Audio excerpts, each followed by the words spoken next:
Ça fait 2 ans que l'ex-président Ahmed Abdallah Mohamed Sambi est détenu chez lui dans sa résidence au nord de la capitale, de Moroni. Sa famille et son avocat dénoncent une détention arbitraire.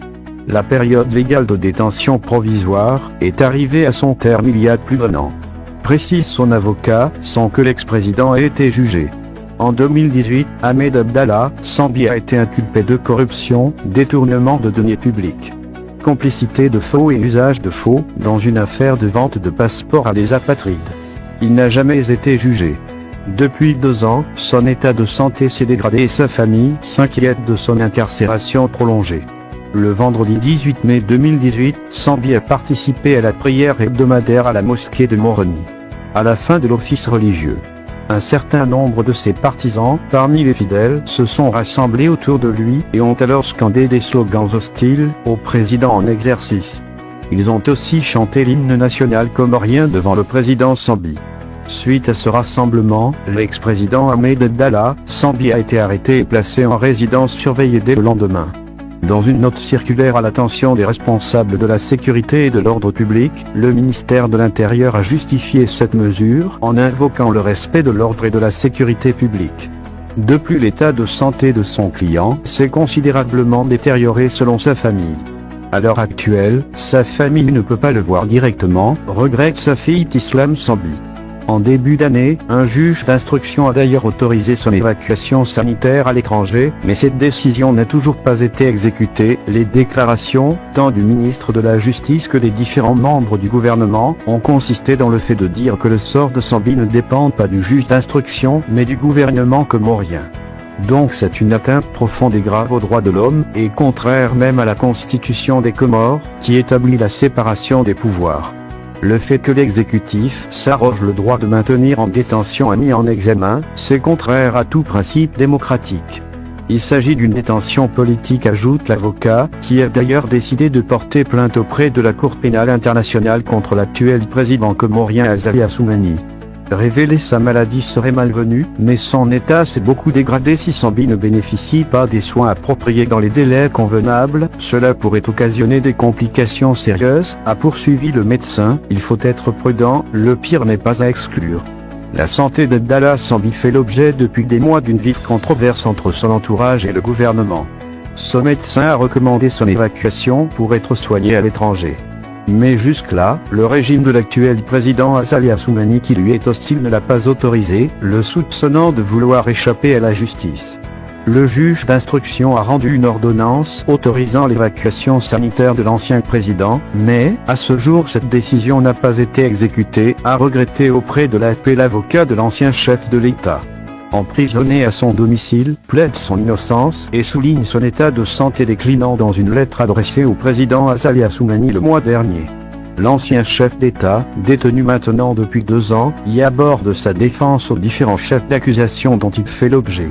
Dans son courrier, l'ancien président se défend des accusations qui pèsent contre lui et prend le chef de l'État, garante des institutions, à témoin dans une démonstration des dysfonctionnements du système judiciaire. La détention, l'ex-président Sambi a dépassé la durée légale des 8 mois, puisque cela fait désormais 2 ans qu'il est emprisonné à son domicile. Il n'hésite pas à parler de séquestration. Le détenu réfute l'accusation de corruption, précisant que les supposés 135 millions de dollars perçus pour la vente de passeports comoriens à des habitants de pays du Golfe auraient laissé des traces de virements ou représenteraient physiquement une tonne de billets de 100 dollars impossibles à recevoir à l'insu du personnel.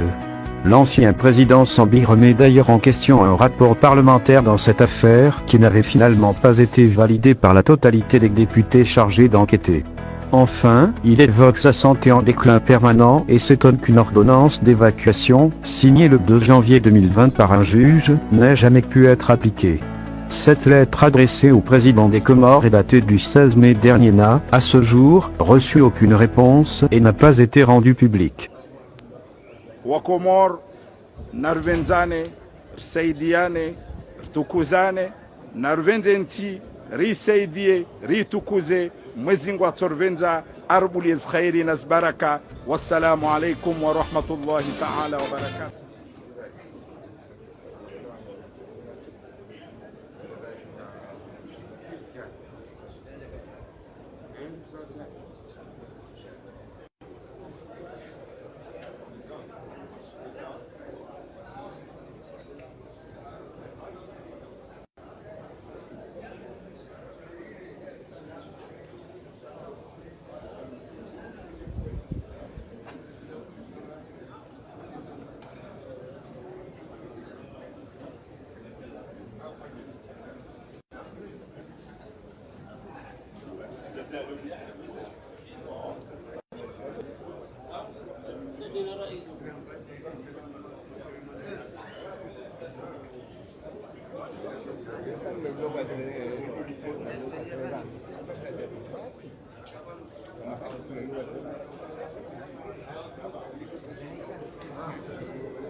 Le guide